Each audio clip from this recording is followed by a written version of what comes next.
அனைவருக்கும் இனிய வணக்கத்தை நான் தெரிவித்துக் கொள்கிறேன். இந்த வலம்புரி யூடியூப் சேனலில் நான் தினமும் ஒரு பதிவுகளை நான் போட்டுட்டு தான் வரேன். அப்படி போடுற பதிவுகள் பார்த்திங்க அப்படின்னா எனக்கு ரொம்பவே எல்லோரும் நல்லா ரெஸ்பான்ஸ் பண்ணுறீங்க. அதுக்காக முதல்ல உங்களுக்கு நான் நன்றியை தெரிவிச்சுக்கிறேன். இன்றைக்கும் நம்ம பார்க்க போகிறது ஒரு மிக முக்கியமான ஒரு பதிவு. அது என்ன பதிவு அப்படின்றத நம்ம பார்க்கலாம். வாங்க வீடியோக்குள்ளே போகலாம்.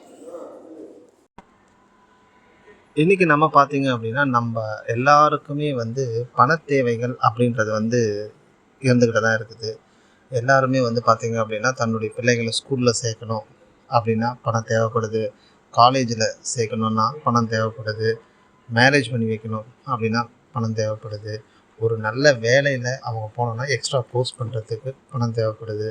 இப்படி எல்லா விஷயத்துக்குமே பணம் இன்றியமையாத ஒரு பொருளாக மாறி இருக்குது. அந்த பணத்தை நம்ம அதிகரிக்கணும். நமக்கு வர வருவாயை அதிகரிக்கணும் அப்படின்னா நம்ம என்ன பரிகாரங்கள் பண்ணணும், ஆன்மீக ரீதியாக, சூட்சும ரீதியாக, ஸ்பிரிச்சுவலாக நம்ம என்ன பண்ணணும் அப்படின்றதுக்கு நம்ம முன்னோர்கள் பல வழிகளை சொல்லியிருக்கிறாங்க. அதில் ஒரு மிக முக்கியமான ஒரு விஷயம் என்னென்னு பார்த்திங்கன்னா, மகாலட்சுமி தாயாரை நம்ம வணங்கணும் அப்படின்றத தான் நம்ம முன்னோர்கள் சொல்லியிருக்கிறாங்க.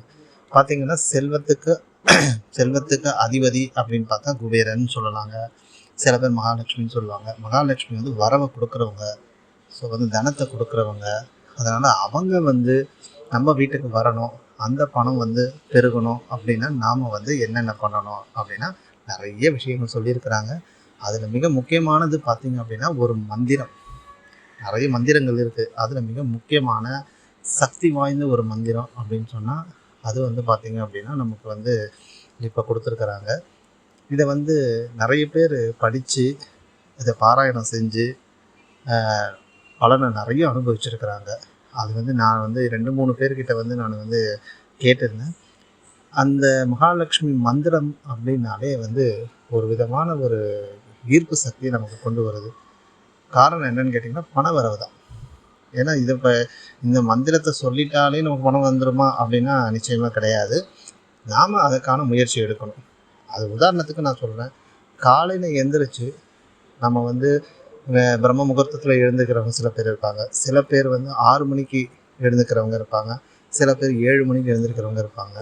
எப்படி இருந்தாலும் காலையில் எழுந்து குளிச்சுட்டு நல்ல புத்தம் புதிய உடையை அணிஞ்சு பூஜை ரூமில் உட்காந்து மகாலட்சுமி தாயாருடைய படத்தை நல்லா சுத்தம் பண்ணி தொடச்சிட்டு அதுக்கு மஞ்சள் குங்குமம் பூவெல்லாம் வச்சுட்டு முடிஞ்ச தூபம் காமிச்சிட்டு விளக்கேற்றிட்டு நான் சொல்ல போகிற இந்த மந்திரத்தை 108 முறை பாராயணம் செஞ்சாங்க அப்படின்னு சொன்னால் நிச்சயமாக பண வரவு அதிகரிக்கிறத அவங்க கண்கூடாக பார்க்கலாம்.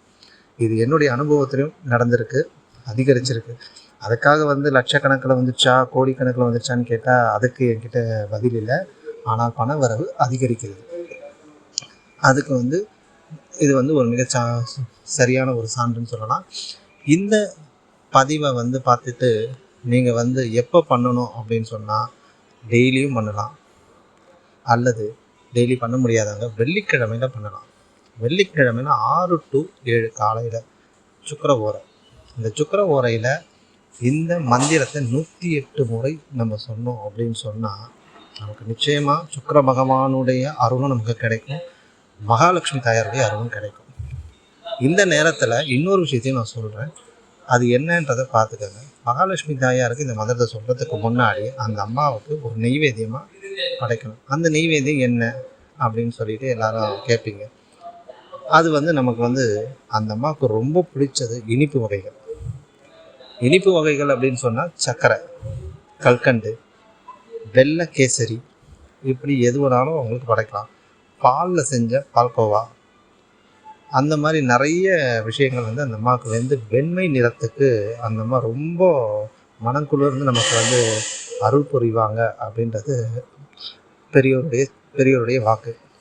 அதனால் நாம் பார்த்திங்கன்னா மகாலட்சுமி தாயாருக்கு நெய்வேத்தியமாக படைக்கிறத எல்லாருமே மனசில் வச்சுக்காங்க. நம்ம வீட்டில் சக்கரை இருந்துச்சுன்னா, வெள்ளை சக்கரை இருந்துச்சுன்னா வச்சு படைச்சிங்கன்னா கண்டிப்பாக மகாலட்சுமியுடைய அருள் கிடைக்கும். அதுக்கப்புறமா அந்த அம்மாவுக்கு மிகவும் உகந்தது பார்த்திங்க அப்படின்னா வெண்சங்கு. இந்த வெண்சங்கம் வச்சோம் நீங்கள் பூஜை பண்ணலாம். அதுக்கு மஞ்சள் குங்குமம் அதெல்லாம் வச்சு பூஜை பண்ணலாம். இது போல் பல விஷயங்களை மகாலட்சுமி தாயாருக்கு நம்ம படைக்கலாம். இதை பண்ணிவிட்டு 108 முறை அந்த பாராயணம் செஞ்சிட்டீங்க அப்படின்னா தொடர்ந்து உங்களுக்கு பண வரவு வந்து அதிகரிச்சுக்கிட்டே இருக்கும். அது கண்கூடான ஒரு உண்மை. நீங்களும் இந்த பதிவை பார்க்குறவங்க கண்டிப்பாக இந்த ஸ்லோகத்தை சொல்லுங்கள். நான் ஸ்லோகத்தை இப்போ உங்களுக்கு டிஸ்பிளேல காட்டுறேன். அந்த ஸ்லோகத்தை எழுதி வச்சுக்கிட்டு மகாலட்சுமி தாயாரை வர வெள்ளிக்கிழமையிலேருந்தே நீங்கள் பண்ண ஆரம்பிச்சிங்க அப்படின்னா நல்ல ஒரு ரிசல்ட்டு உங்களுக்கு கூடிய விரைவிலே கிடைக்குன்றது நம்பிக்கை. தொடர்ந்து என்னுடைய வீடியோக்களை பாருங்கள். என்னுடைய சேனலுக்கு நீங்கள் சப்போர்ட் பண்ணுங்கள். இப்போது அது என்ன மந்திரம் அப்படின்றத நான் உங்களுக்கு இப்போ சொல்கிறேன். இந்த மந்திரம் தாங்க அது. ஓம் ஸ்ரீம் க்ரீம் க்ளீம் ஐம் சௌம் ஓம் க்ரீம் க்ளீம் ஸ்ரீம் க்ளீம் மகாலட்சுமி நமக. இந்த மந்திரம் தாங்க அது. ரொம்ப சிம்பிளாக இருக்குதுல்ல, 2 வரி தான்.